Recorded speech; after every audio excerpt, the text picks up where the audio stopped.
Hi guys! Welcome back to my channel. So, for today's video, magpapawis tayo, magpapahik tayo dito sa may Alcobar Corniche. At ang content ko ay isi-share ko lang sa inyo kung ano yung mga makikita ko dito sa Corniche ng Alcobar. So, let's go! Ayan guys, so dito tayo sa ating first stop. Dito naman sa may part ng Corniche na to. Ayan, may man-made lake dito kung saan may mga pinakakulan silang mga bibe. Ayan. Pwede nyo pakainin yan, pwede magbawa ng feeds or ng kubos para pakainin sila, pero bawal ulihin. Ayan.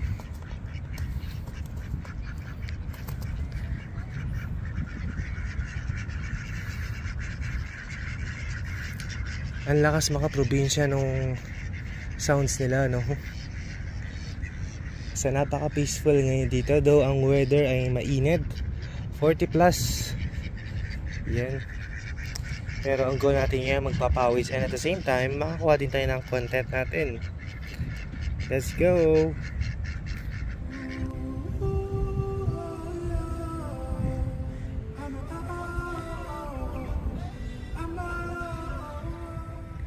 Very relaxing naman dito sa part na to, yung mga huni ng ibon. So may mga uwak, saka may mga migratory birds ka makikita dun tabing dagat.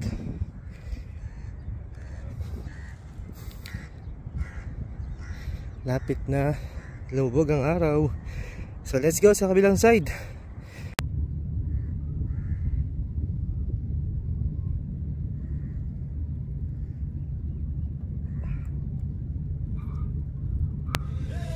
Pagod. Dito na sa kabila, let's go.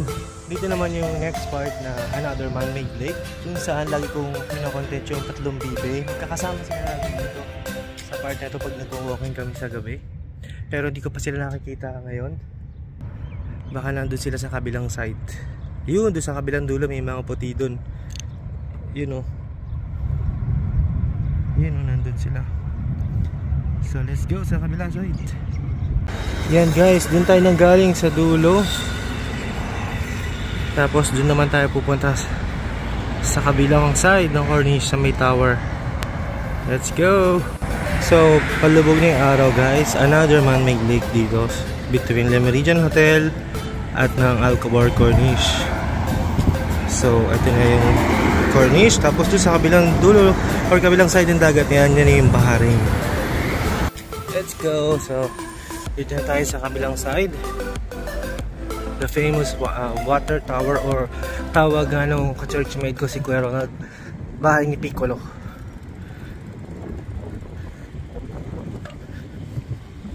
Yan, so dito na tayo sa kabilang side guys. Dito naman yung area kung saan laging ginaganap yung mga events, Saudi National Day, fireworks. Yan, dito yan. So may namimingwit dun sa kabilang side. Tapos pag napagod na ako, kadalasan tumatambay ako sa mga nangingisdang kabayan. So very approachable sila, tsaka nakikipagkwentuhan din, mga buhay OFW.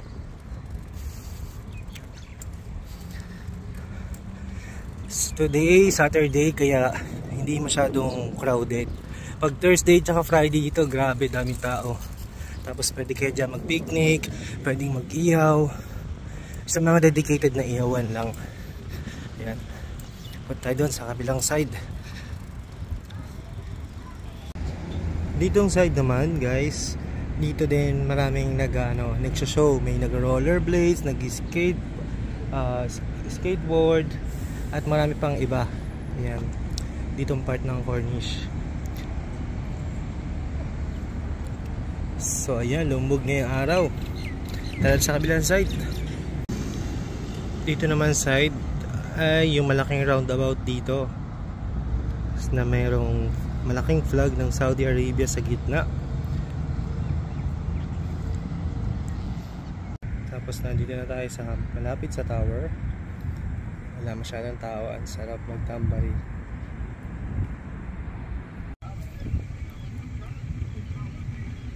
Napaka peaceful ng dagat.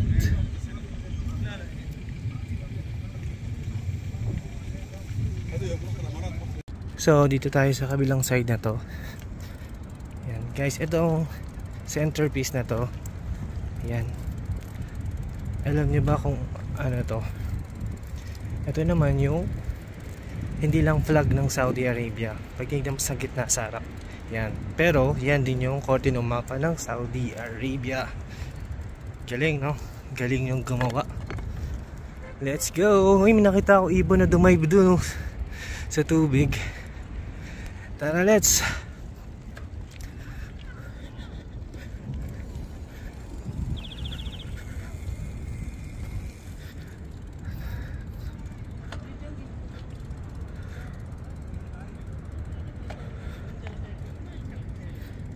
Ang sarap ng weather, papawisan ka talaga. Tapos maganda, hindi masyado nakakailang magbike kasi hindi masyado maraming bata. Ayun, nakita niyo may dumayb na ibon. Ayun, oh. Galing. Kasi may maraming isda. Tapos naman yung part na madaming laruan yung mga bata. Pwede yung dalhin yung mga kiddos nyo dito. Ang daming ibon, oh. So itong side naman ito, pwede yung dalhin yung mga bata para maglaro. May libreng laruan dito.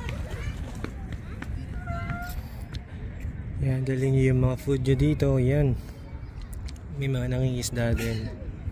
So OFW tips para meron tayong ma-share sa content natin for today's video. OFW tip, kapag merong day off, make sure na meron kayong time para makapag-relax, makapagpapawis, magkaroon kayo ng me time. Huwag puro overtime, huwag puro pera because kapag dumating na yung point na nagkasakit ka, ma-realize mo gaano pala kahalaga yung kalusugan over sa overtime na magkano lang din naman. So mahalaga na tayo yung me time, magpapawis, mag-walking, kasi yung walking ay malaking source ng para ma-relieve yung stress reliever siya. Kaya yun ang isa sa mga OFW tip ko. Meron akong ma-share sa aking content, hindi lang mga view yung mga napupuntahan ko dito sa Corniche. So for more OFW tips sa mga susunod kong content, syempre kasama natin yung nating mga Saudi living. So dito ko lang muna tatapusin yung aking vlog. Thank you so much for watching. Always remember, it is more blessed to give than to receive. Thank you so much for watching. I'll see you in the next one. Aldernation out.